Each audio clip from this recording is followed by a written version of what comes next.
বারবার আমাকে জানতে চাবে সন্তানের পিতার পরিচয় কি, বাবার পরিচয় কি। আল্লাহ আমি কেমন করে জবাবটা দেব? আল্লাহ সুন্দর করে তাকে শেখায়া দিচ্ছেন, তুমি সেই সময় তাদেরকে সোজা একটা কথা বলে দেবে, সেটা হলো قالت إني نذرت للرحمن صوما। আমি রোজা আছি। আমি কি আছি? রোজা। দেখেন রোজাটা কত আগে। ইন্নী নাযারতু লিররহমানি সাওমা, আমি রোজা আছি। আমি কোনো কথা বলবো না। তাহলে তার রোজা ছিল খাওয়ার না কথা? বলেন কিসের কিসের? কথা। আমি কোনো কথা বলবো না, চুপ। উনি চুপ থেকে বললেন আমি কোনো কথা বলবো। ইন্নী নাযারতু লিররহমানি সাওমা, যত কথা তোমরা শুনতে চাও, যত প্রশ্ন তোমরা করতে চাও, ওই যে দোলনায় শুয়ে আছে আমার নবজাতক সন্তান, ওই সন্তানকে তোমার প্রশ্ন করো, ওর নাম সহ সব পরিচয় দিয়ে দেবে। জোরে আল্লাহ, জীবনে মিথ্যা কথা বলবো না, হারাম খাবো না, তোমার ফরজ কোনো হুকুম লঙ্ঘন করব না, বান্দার হক নষ্ট করব না। আল্লাহ তোমার হুকুম ছাড়া কারো হুকুম মানবো না, তোমার আইন ছাড়া কারো আইন মানবো না। ওই বান্দা জান্নাতি। জোরে বলে সুবহানাল্লাহ। আমার কথা কি কষ্ট হচ্ছে আপনাদের? বলি আলহামদুলিল্লাহ। মারিয়াম আলাইহিস সালাতু ওয়াস সালাম শেষ পর্যন্ত একাকী পড়ে গেলেন, কিন্তু মরিয়ম কি একা? না, সাথে কে আছেন? আস্তুলেন কে আছেন? আল্লাহ আছেন। এই মারিয়াম আলাইহিস সালাতু ওয়াস সালাম ওই ক্রাইসিস পিরিয়ডে আল্লাহর প্রতি পূর্ণ আস্থা আনলেন। সন্তান ডেলিভারির সময় যখন হলো, সন্তান ডেলিভারি হয়ে গেল, সন্তানটা তিনি ঘুমের মধ্যে ছিলেন, দুনিয়ার কোনো ধাত্রীর কোনো প্রয়োজন হয় নাই। আল্লাহ রাব্বুল আলামিন স্পেশাল ফেরেশতা পাঠিয়ে দিলেন। সন্তান ডেলিভারি হয়ে গেছে, ঘুমন্ত অবস্থায় ঘুম থেকে জাগা পেয়ে দেখেন সদ্য সন্তান ঈসা হাত পা নড়াচড়া করে। শুকনো ডালের নিচে বসা ছিলেন, শুকনো ডাল সবুজে পাতায় ভরে গেছে, ফলমূলগুলো টসটসে ধরে আছে, ফলমূলগুলো পারলেন হাতে, খেয়ে নিলেন, জীবনে শক্তি ফিরে পেলেন। সন্তানকে দুধ পান করালেন 3টা দিন 3টা রাত। সঙ্গে সঙ্গে তাকে জানিয়ে দেওয়া হলো, হে মারিয়াম, এখন তোমার আর এই অবস্থায় এই জায়গায় থাকা যাবে না, তুমি লোকালিটির মধ্যে চলে যাও, বাইতুল মুকাদ্দাসের এরিয়াতে তুমি চলে যাও, মানুষের মাঝে চলে যাও। তিনি বললেন আমি কেমন করে যাব, কেমন করে জবাবগুলো আমি দেব? এই সন্তান নিয়ে তারা প্রশ্ন শুরু করে দেবে, বারবার আমাকে জানতে চাবে সন্তানের পিতার পরিচয় কি, বাবার পরিচয় কি। আল্লাহ আমি কেমন করে জবাবটা দেব? আল্লাহ সুন্দর করে তাকে শেখায়া দিচ্ছেন, তুমি সেই সময় তাদেরকে সোজা একটা কথা বলে দেবে, সেটা হলো قالت إني نذرت للرحمن صوما। আমি রোজা আছি। আমি কি আছি? রোজা। দেখেন রোজাটা কত আগে। ইন্নী নাযারতু লিররহমানি সাওমা, আমি রোজা আছি। আমি কোনো কথা বলবো না। তাহলে তার রোজা ছিল খাওয়ার না কথা? বলেন কিসের কিসের? কথা। আমি কোনো কথা বলবো না, চুপ। উনি চুপ থেকে বললেন আমি কোনো কথা বলবো। ইন্নী নাযারতু লিররহমানি সাওমা, যত কথা তোমরা শুনতে চাও, যত প্রশ্ন তোমরা করতে চাও, ওই যে দোলনায় শুয়ে আছে আমার নবজাতক সন্তান, ওই সন্তানকে তোমার প্রশ্ন করো, ওর নাম সহ সব পরিচয় দিয়ে দেবে। জোরে বলি সুবহানাল্লাহ। সত্য প্রকাশ করে দেন কে? আস্তে বলে সত্য প্রকাশ করে দেন কে? কোনটা স্বাভাবিক মৃত্যু আর কোনটা বিষ প্রয়োগের মৃত্যু? সম্মানিত ভাইয়েরা, কাকে কেমন করে হত্যা করা হয়েছে, অন্যায় করে জুলুম করে কাকে দুনিয়া থেকে বিদায় করা হয়েছে, সব সত্য একদিন প্রকাশ পাবে ইনশাআল্লাহ। প্রকাশ করবেন কে? প্রকাশ করবেন কে? সম্মানিত ভাইয়েরা, তবে হ্যাঁ এটাও সত্য কথা, ঈমানের পথে যদি আমি অবিচল থাকতে চাই, টিকে থাকতে চাই, তাদের মতোই হবে যেমনটি হয়েছিল ইমামে আযম আবু হানিফা রাহমাতুল্লাহ আলাইহি। জেলখানায় রেখে তাকে বিষ প্রয়োগ করে দুনিয়া থেকে বিদায় করে দেওয়া হয়েছে। এমন চিত্র আজও দুনিয়াতে আছে না নাই? আসতে বলবেন না, আছে না নাই? আকালমন্দ ইশারা বাসাত, সচেতন ব্যক্তির জন্য ইঙ্গিতটাই যথেষ্ট। তবে শহীদের রক্ত, ইমানদারের রক্ত, আলেমদের রক্ত কখনো বৃথা যেতে পারে না। সেই রক্ত বরং চারু উর্বর হয়ে তড়িৎ গতিতে সেই জমিনে দিন কায়েমের পরিবেশ সৃষ্টি করে দেয়। সম্মানিত ভাইয়েরা, সেই ইমানের বলে বলিয়ান হয়ে আল্লাহর জমিন, আল্লাহর দিন কায়েমের জন্য যদি আমাকে আপনাকেও প্রয়োজনে বুকের তাজা প্রাণ ঢেলে দিতে হয়, সবাইকে রাজি আছেন? সবাইকে রাজি আছেন? জীবন দেব না, জান্নাত পাবো না, জীবন দেওয়ার নিয়ত থাকবে না, জান্নাত পাওয়া যাবে না, জীবন জান মাল ইসলামের প্রতি কোরবান দিতে প্রস্তুত, এমন সিদ্ধান্ত নিতে রাজি আছেন কারা কারা? একটা হাত তুলে দেখান তো দেখি।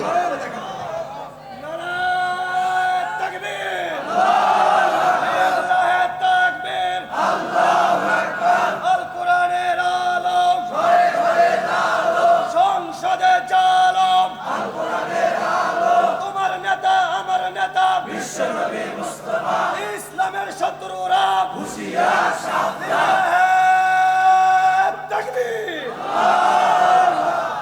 আল্লাহ তুমি সবাইকে কবুল করো, জোরে বলি আমিন। আমরা কোন মাসে এসেছি বলেন তো আজকে? বলেন কোন মাস? শুধু এটাই জানলাম, কিন্তু রমজান মাস শুধু নয়, এই মাসটা কি জানেন? বিজয়ের মাস। আমরা জানি ডিসেম্বর বিজয়ের মাস, তাই না? আমরা জানি ডিসেম্বরটা বিজয়ের মাস। হ্যাঁ, আমার দেশে বিজয় মাস হিসাবে ডিসেম্বরকে বলা হয়। আর এখন চলছে কোন মাস আমার দেশে? কিসের মাস বলেন? কিসের মাস? স্বাধীনতা। তাহলে স্বাধীনতার মাস হলো মার্চ, আর বিজয়ের মাস হলো ডিসেম্বর। আর আমরা রমজানকে বলি এটা হলো রোজার মাস। রমজান মাস রোজা রাখার মাস, কিন্তু আমরা অনেকেই জানি না এই রমজান মাসটা হলো বদরের মাস। আমরা অনেকেই জানি না এই রমজান মাস হলো দিন কায়েমের জন্য বুকের তাজা প্রাণ ঢেলে দেওয়ার মাস। এটা আমরা অনেকেই জানি না। তাহলে আমি যদি বলি রমজান মাস ইসলামের বিজয়ের মাস, ভুল হবে? আসতে বলে ভুল হবে? এই কথা কি মুসলমানরা বলে? এই দেশে মুসলমানরা কি অধিকাংশ জানে? এটা জানেই তো। আজকে কততম রমজান চলছে? 13তম রমজান। রমজান এর রোজা ফরজ হয় মক্কায় না মদিনায়? এগুলো জানতে হবে। মদিনায়। বলেন কোথায়? মদিনায়। আমার রাসূল মদিনায় হিজরত করেছেন।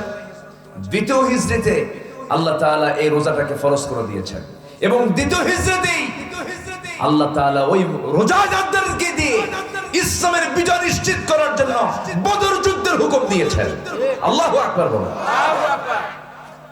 তাহলে আমার আপনার জীবনে 20 বার, 30 বার, 40 বার পর্যন্ত রোজা আসলো, যুদ্ধে যাবে কখন? বিড়ি তো বন্ধ করতে পারলাম না। কি ঠিক আছে কিনা? কর যুদ্ধ করবো কখন? বিড়ি মানে বিড়িটাকে ছাড়তে পারলাম না। সন্ধ্যায় ইফতার কইরা মুদিখানার দোকানদারের সামনে যায়, ভাই আল্লাহ তো খুব আটকে রাখছিল এতক্ষণ ধরে, আর পারলাম না, তাড়াতাড়ি প্যাকেট দাও, খাই, মাথা ঠান্ডা করি। তাহলে যে রোজা আপনাকে বিড়ি ছাড়াতে পারে না, আপনি কি রোজা রাখলেন?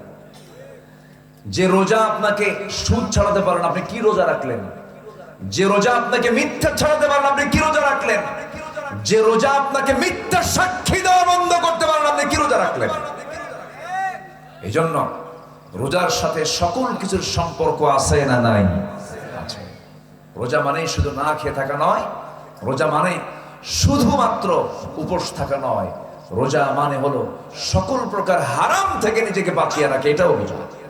সকল হারাম থেকে গিয়ে নিজেকে বাঁচিয়ে রাখা। সম্মানিত ভাইয়েরা, শুধু আমি আপনাকে লক্ষ্য করে যে কথা বলছি তা কিন্তু নয়। এখানে শতাধিক মিডিয়া আছে, তাদেরকে সামনে রেখে আমি কথাগুলো বলছি। আল্লাহ যেন আমাদের সবাইকে, যারা আমার আলোচনা শুনছেন এবং শুনবেন, সবাইকে এই কথাগুলো আমল করার তৌফিক দান করুন। জোরে বলি আমিন। সাহাবায়ে কেরাম শুধুমাত্র 1 মাসও রোজা রাখেন নাই, শুধুমাত্র 16টা রোজা রেখেছেন। কয়টা বলেন? 16টা। 16টা রোজা রাখলেন। আমার নবীর কাছে রিপোর্ট চলে এলো, ইয়া রাসূলুল্লাহ সাল্লাল্লাহু আলাইহি ওয়াসাল্লাম, বদর যুদ্ধে বদর প্রান্তরে বদর কূপের কাছে কুরাইশ বাহিনী আবু জেহেলের নেতৃত্বে লোহিত সাগরের পাশ দিয়ে ঘেঁষে ঘেঁষে ওরা চলে এসেছে ইসলামকে নিভিয়ে দেবার জন্য, দিনের বাতিকে তারা নিভিয়ে দেবার জন্য তারা অলরেডি বদর প্রান্তরে হাজির হয়েছে। 16তম রমজানের দিন রাসূল জানতে পারলেন, সাহাবায়ে কেরামকে নিয়ে বললেন, সাহাবীরা তোমরা কি করবে বলো, যুদ্ধের ডাক এসেছে, রোজাও রাখছো, তোমরা কি করবে বলো। সাহাবায়ে কেরাম বললেন, ইয়া রাসূলুল্লাহ আপনি চিন্তা করেন কেন, আমরা রোজাও রাখতে পারবো, জিহাদে অংশগ্রহণ করতে পারবো। রাসূল বললেন, না, জিহাদের ময়দানে অংশগ্রহণ করার জন্য শক্তির প্রয়োজন, দৈহিক শক্তির প্রয়োজন। রোজা রাখলে তোমার ইমানের শক্তি বাড়তেছে, এটা ঠিক আছে, কিন্তু জিহাদের ময়দানে দৈহিক শক্তির দরকারও আছে না নাই?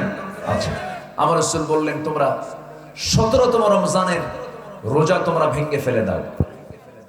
তাহলে রমজান মাস রোজা রাখারও মাস, রমজান মাস আবার রোজা ভাঙ্গারও মাস।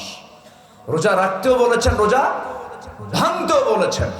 রাসূল বললেন, রোজা ভেঙে ফেলো। কিছু সাহাবী আছে অতি উৎসাহী থাকে না, কিছু সাহাবায়ে কেরাম, কিছু সাহাবী বলেন, হুজুর আমরা দুটাই রাখবো, রোজাও রাখবো, জিহাদও করবো। আমার রাসূল বললেন, না, রোজা ভাঙতে হবে। আমার রাসূল নিজে আগে রোজা ভাঙলেন, আল্লাহু আকবার বলে রোজা ভেঙে ফেললেন। রোজা ভেঙে ফেলে বদর নামক প্রান্তরের দিকে রওনা দিবেন। অস্ত্র নাই, সংখ্যা নাই, বুড়া মানুষ, বুড়া সাহাবী, এরকম সীমিত সংখ্যক কিছু সাহাবীকে নিয়ে রাসূল বললেন, সাহাবীরা সংখ্যা তো খুব কম হলো, চলো আমরা রওনা দেই। ঘোড়াও নাই, অস্ত্র নাই, অশ্ব নাই, নিরস্ত্র বলা চলে। আমার নবীজি কিছু কিছু সাহাবীর হাতে খেজুর গাছের ডাল কেটে শুধু ডাল হাতে তুলে দিয়েছেন। কোন মাসে বলেন, কোন মাসে? রমজানের এই মাসের এই চেতনায়, এই রমজানের এই মাসে বদরের চেতনাও আমাদের দিলের মধ্যে আনার দরকার আছে না নাই? আচ্ছা, মাত্র 16টা রোজার ট্রেনিং নিয়ে তারা বদরের দিকে রওনা হলেন। 313 জন সাহাবী, একটি অসম যুদ্ধ বলবো আমি, অসম, অর্থাৎ তারা হলো 1000 আর আমার নবী হচ্ছেন মাত্র 313 জন। ওরা হচ্ছে সব অশ্বরোহী, অস্ত্রে শস্ত্রে সজ্জিত, আর আমার নবীজি হলেন নিরস্ত্র এবং ঘোড়া নাই, সংখ্যাও কম। এরপরও আমার রাসূল বললেন, না, আমাদের সবচেয়ে বড় আশ্রয়স্থল, ভরসার স্থল তিনি কে? আসতে বলবেন, তিনি কে? আল্লাহ তাআলা। সবেমাত্র 2 বছর হয়নি, দ্বিতীয় হিজরিতে মাত্র 16টা রোজা সাহাবায়ে কেরাম রেখেছেন, বাড়িঘর ছাড়ছেন, হিজরত করে আসছেন। 2 বছর যেতে না যেতেই বদর যুদ্ধের ডাকও চলে আসছে। আমার নবীজি যখন বলেন, সাহাবীরা কে কে আসো আমার সঙ্গে যাবে, সাহাবায়ে কেরাম প্রস্তুতি নিয়ে নিলেন। কোন মাসে বলেন তো? রমজান মাসে। আমার নবীজি সাহাবায়ে কেরামকে নিয়ে রওনা করলেন, বদরে গিয়ে পৌঁছলেন। পৌঁছার সঙ্গে সঙ্গে বদরে, গোলাম ভাই আপনি গেছেন কিনা জানি না, আমি বদর প্রান্তর, আমি ওইদিকে গেলে চলে যাই, ইয়াম্বু যাই, ঘুরে টুরে আসি। সোহাদায়ে বদর, সোহাদায়ে উহুদ আমি বারবার যাওয়ার চেষ্টা করি। অন্তত সেখানে গেলে একটু হলেও ইমানের একটা মেজাজ বাড়তেই পারে, এটাই স্বাভাবিক। তো 13 জন সাহাবীর কবরটা বদর প্রান্তরে সেখানে আছে, আর একজন সাহাবীর কবর একটু দূরে, একজন সাহাবীর কবর সেখানে দেওয়া হয়েছে। তো সোহাদায়ে বদরের ওই প্রান্তে যখন সাহাবায়ে কেরাম পৌঁছলেন যখন সেই সময় সাহাবায়ে কেরাম যেখান দিয়ে হাঁটতেছিলেন সেই জায়গাটা ছিল বালুর জায়গা, বালুর পাহাড়, পা শুধু বারবার ডেবে যায়। সাহাবায়ে কেরাম বলেন, ইয়া রাসূলুল্লাহ হেঁটে হেঁটে আসলাম, সংখ্যাও কম, দুর্বল হয়ে গেছে, রোজা রাখছি, 16টা রোজা রাখছি, এদিকে হাঁটতেছি, বালুর ভিতরে পা ডেবে যাচ্ছে, হুজুর আপনি একটু দোয়া করেন। আমার নবীজি আসমানের দিকে তাকায়া আল্লাহর দরবারে চোখের পানি ফেলে ফেলে কাঁদলেন, দোয়া করলেন। সঙ্গে সঙ্গে ঘন মেঘ জমা হলো, বৃষ্টি নাজিল শুরু হয়ে গেল। ওয়ালাকাদ নাসারাকুমুল্লাহু বিবাদরিন ওয়া আনতুম আযিল্লা, তোমরা অসহায় ছিলে, সংখ্যাও কম, অস্ত্র নাই, কিন্তু আমি আল্লাহ তাআলা বদর প্রান্তরে হাজার হাজার ফেরেশতা পাঠায় দিয়ে আমি তোমাদেরকে সাহায্য করেছি। ফেরেশতা পাঠানোর মাস কোন মাস বলেন? রমজান মাস। দিন কায়েমের সংগ্রামে তুমি যদি একনিষ্ঠ হতে পারো, আল্লাহ তোমার জন্য এখনো হাজার হাজার ফেরেশতা পাঠায় দিবেন। আমার বন্ধুগণ, নবীজি রওনা দিলেন, বদর প্রান্তরে পৌঁছে গেলেন। বৃষ্টি নাজিল হলো। বালুর জায়গায় বৃষ্টি পড়লে পরে বালুটা শক্ত হয়ে যায়। ওইদিকে কাফেররা যেই জায়গায় দাঁড়িয়েছিল সেদিকে ছিল আঠাল মাটির জায়গা। বৃষ্টি যখন পড়লো সঙ্গে সঙ্গে পিছলা শুরু হয়ে গেল। তারা বিব্রত অবস্থায় পড়ে গেল। যুদ্ধের ডাক শুরু হয়ে গেছে। সেই যুদ্ধের ময়দানে আমার নবীজি উপস্থিত, নিজে স্বয়ং রাসূল নিজে উপস্থিত হয়েছেন। যুদ্ধ শুরু হয়ে গেছে, রাসূল যুদ্ধ পরিচালনা করছেন। যুদ্ধ যখন শুরু হবে, রাসূল বলেন, সাহাবীরা, এমন যুদ্ধে তোমরা আজকে অংশগ্রহণ করছো, কেউ কারো ভাইকে দেখবে, কেউ কারো নিজের ছেলেকে দেখবে, কেউ কারো শ্বশুরকে দেখবে, বাপকে দেখবে, ভাইকে দেখবে, একই গোষ্ঠীর মানুষকে দেখবে। সংগ্রাম করতে পারবে নাকি? সাহাবায়ে কেরাম বলছেন, ইয়া রাসূলুল্লাহ, আপনি এই ব্যাপারে কোনো চিন্তা করবেন না। আপনার মহব্বতে, দিনের মহব্বতে, আল্লাহর মহব্বতে হিজরত করে এসেছি মদিনায়। যুদ্ধের ময়দানে অংশগ্রহণ করেছি আল্লাহর জন্য। আমরা আল্লাহর পথে যুদ্ধ করব। সামনে কে পড়লো বুঝবো না, শুধু বুঝবো এরা হচ্ছে আল্লাহর দুশমন। আল্লাহু আকবার বলে।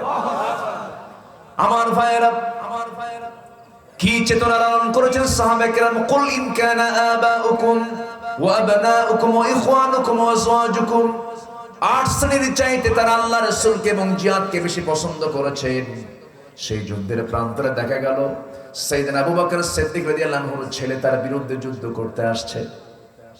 উবাই ইবনুল জাররাহ, একজন সাহাবী, তার বাপ তার বিরুদ্ধে যুদ্ধ করতে আসছে। আবু লাস, আমার নবীর জামাই, বড় মেয়ের জামাই, নবীর বিরুদ্ধে যুদ্ধ করতে আসছে। আমার নবীর আপন চাচা আব্বাস রাদিয়াল্লাহু আনহু নবীর বিরুদ্ধে যুদ্ধ করতে আসছে। কিন্তু কোন সাহাবী তারা বাপকে বাপ মনে করেন নাই, কোন চাচাকে চাচা মনে করেন নাই। যুদ্ধের ময়দানে শত্রু মনে করে যুদ্ধ চালালেন। 70 জন কাফের দুনিয়া থেকে বিদায় নিল। 70 জন যুদ্ধবন্দী হয়ে গেল। সেই যুদ্ধবন্দির ভিতরে আমার নবীর দুজন আপন জন আব্বাস এবং নবীর চাচা আব্বাস রাদিয়াল্লাহু আনহু এবং নবীর জামাই আবু লাস দুজনেই যুদ্ধবন্দী হয়ে গেছে। 70 জনকে পিঠ মোড়াতে বেঁধে ফেলা হয়েছে। নবীর সামনে হাজির করানো হলো। রাসূল বললেন, শোনো, সবার জন্য মুক্তিপণ দাবি করো তোমরা। মুক্তিপণ দেবে তারা, মুক্তি নিয়ে মক্কার দিকে ফিরবে। সঙ্গে সঙ্গে নবীর আপন চাচা আব্বাস রাদিয়াল্লাহু আনহু বলছেন, ভাতিজা মুহাম্মদ, আমার থেকে তুমি মুক্তিপণ নিবা নাকি? রাসূল বলছেন, চাচা আপনারটা আগে নেব, কারণ আপনি আমার চাচা হয়ে আপনি আমার বিরুদ্ধে যুদ্ধ করতে আসছেন কেন? আপনারটাও বাদ দেব না আমি। কো ভাতিজা, তোমার চাচির কাছে তেমন কিছু রেখে আসি নাই, কোনো সম্পদ আমার নাই। রাসূল মুস্কি হাসি মেরে বললেন, চাচা মিথ্যা কথা বলেন কেন? আমি তো যতটুকু জানতে পেরেছি আপনি চাচি আম্মার কাছে কয়েকটা স্বর্ণের বার রেখে এসেছেন। সঙ্গে সঙ্গে আব্বাস আনহু বলতেছেন, ও মুহাম্মদ, তোমাকে এই সংবাদটা কে জানায় দিল? রাসূল মুস্কি হাসি মেরে বলছেন, ও ভাতিজা, ও আমার চাচা, আপনি আমাকে বলছেন এই কথা আপনার জানা উচিত ছিল। একজন নবীর কাছে তো আল্লাহ খবর পাঠাতেই পারেন। জোরে কোন সুবহানাল্লাহ। সঙ্গে সঙ্গে সাইয়েদনা আব্বাস হাত টাকা দিয়ে কালিমা পড়ে মুসলমান হয়ে গেলেন। এবার আবু লাসের পালা, আমার নবীর বড় মেয়ের জামাই। রাসূল বলছেন, আবু লাস, তোমাকে মুক্তিপণ দিতে হবে। আবু লাস বলতেছেন, হ্যাঁ দেব। মক্কায় খবর পাঠায়া দিল। বড় মেয়ে স্বামীর মুক্তির জন্য মুক্তিপণ হিসাবে একটা গলার হার পাঠায়া দিয়েছেন। আমার নবীর হাতে যখন গলার হারটা চলে আসছে, আমার নবীজি গলার হারটা চোখে পড়া মাত্রই কান্নায় ভেঙে পড়লেন। সাহাবীরা বলছেন, ইয়া রাসূলুল্লাহ, সামান্য গলার হারের জন্য বিশ্বনবী কাঁদে কেন? কি রহস্য একটু আমরা জানতে চাই। রাসূল বলছেন, ও আমার সাহাবীরা, গলার হারের জন্য আমি কাঁদি না, আমার খাদিজার জন্য আমি কাঁদি। আমি নিজের চোখে দেখেছি আমার খাদিজার গলায় এই হারটা শোভা পেত, আমি দেখতাম, আমি আনন্দ পেতাম। কিন্তু আমার খাদিজা তার বড় মেয়ের বিয়ের সময় উপহার স্বরূপ গলার হারটা সে তার মেয়েকে উপহার স্বরূপ দান করেছিল। আজকে সেই গলার হারটা যখন চোখের সামনে পড়েছে, আমার খাদিজার সেই কথাগুলো আমার মনে পড়ে গেছে। আল্লাহ যেন খাদিজাকে জান্নাত দিয়ে দেয়। সাহাবায়ে কেরামও কান্দে, আমার নবীও কান্দেন। শেষ পর্যন্ত সাহাবায়ে কেরাম বললেন, ইয়া রাসূলুল্লাহ, যে গলার হারের সঙ্গে আপনার জীবনে এত বড় স্মৃতি জড়িত আছে, এটা আমরা মুক্তিপণ হিসেবে নেব না, ব্যাগ দিয়ে দেন। রাসূল বলেন, তাহলে কি করতে হবে? সাহাবায়ে কেরাম বললেন, ইয়া রাসূলুল্লাহ, আপনি যা বলবেন তাই হয়ে যাবে। এবার রাসূল বললেন, শোনো বুলাস, তুমি একজন মুশরিক, আমার মেয়ে একজন মুমিনা, ইমানদার নারী। মুশরিকের ঘরে ইমানদার নারী থাকতে পারে না। ওয়ালা তুনকিহুল মুশরিকাত হাত্তা ইউমিননা, কোনো কথা বলা যাবে না। আমি তোমাকে মুক্তি দিয়ে দিচ্ছি, মুক্তি পনের হচ্ছে তুমি মক্কায় যাবে। মক্কায় যাওয়ার সঙ্গে সঙ্গে আমার মেয়েকে তালাক দিয়ে আমার মেয়েকে আমার ঘরে পাঠায় দিবা। ঈমান তেমন একটা বিষয়ের নাম, ঈমান আছে সম্পর্ক আছে, ঈমান নাই সম্পর্ক নাই। ঠিক কি না? ঈমান আছে সম্পর্ক আছে, ঈমান নাই সম্পর্ক নাই। রাসূল বললেন, আমার মেয়েকে তালাক দিয়ে পাঠায় দাও, তালাক দিয়ে পাঠায় দাও। আল্লাহ বলছেন, আমার থেকে সার্টিফিকেট নিতে চাও? তাহলে কি করো? তিনটা কাজ করে আসো। ঈমানটা ভালো করে আনো। নাম্বার 2 হলো ঈমান আনতে সন্দেহ করো না। সুম্মা লাম ইয়ারতাবু, কোরআনটাকে বুঝো, দ্বীনটাকে বুঝো, সন্দেহ মুক্ত ঈমান আনো। ওয়াজাহাদু বিআমওয়ালিহিম ওয়া আনফুসিহিম ফি সাবিলিল্লাহ, এবং জান এবং মাল দিয়ে জিহাদ করো। কার পথে? আল্লাহর পথে। আল্লাহ বলছেন, তাহলে উলাইকা হুমুস সাদিকুন, এরাই হলো প্রকৃত সত্যবাদী। আমি তাকে নিজে সত্যবাদীর সার্টিফিকেট তার হাতে তুলে দেবো। জোরে করুন সুবহানাল্লাহ।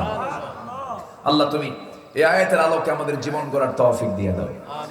আমি এরুলিয়ার এই মাদ্রাসার ময়দান থেকে বিশেষ করে এরুলিয়াবাসীকে এই দায়িত্ব দিয়ে যেতে চাই। এই মাদ্রাসা আপনার হাতে তুলে যাচ্ছে। আপনারা কি বহন করতে পারবেন না ইনশাআল্লাহ? সবাইকে বহন করতে পারবেন না ইনশাআল্লাহ?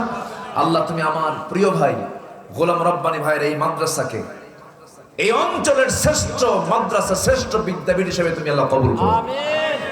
তার যে মেহনত, তার যে পরিশ্রম, এর মাঝে তিনি যে এই মাদ্রাসা পরিচালনা করছেন, আল্লাহ তুমি এর জন্য উত্তম জাযায়ে খায়র তুমি আল্লাহ দিয়ে দাও। এই উদাত্ত আহ্বান কামনা করছি, উদাত্ত আহ্বান জানি। আমার কথা অনেক আগে শেষ হওয়ার কথা ছিল, কিন্তু মানে অপরিপূর্ণ থাকার কারণে আমি কথাটার ফিনিশিং না দিয়ে শেষ করি কেমনে, এই জন্য সময় একটু বেশি নিয়ে ফেললাম। যতটুকু হয়েছে আমরা বলে ফেলি আলহামদুলিল্লাহ, জোরে বলি আলহামদুলিল্লাহ। আমরা ছোট্ট একটা দোয়ার মধ্য দিয়ে মাহফিলের ইতি টানবো। তারা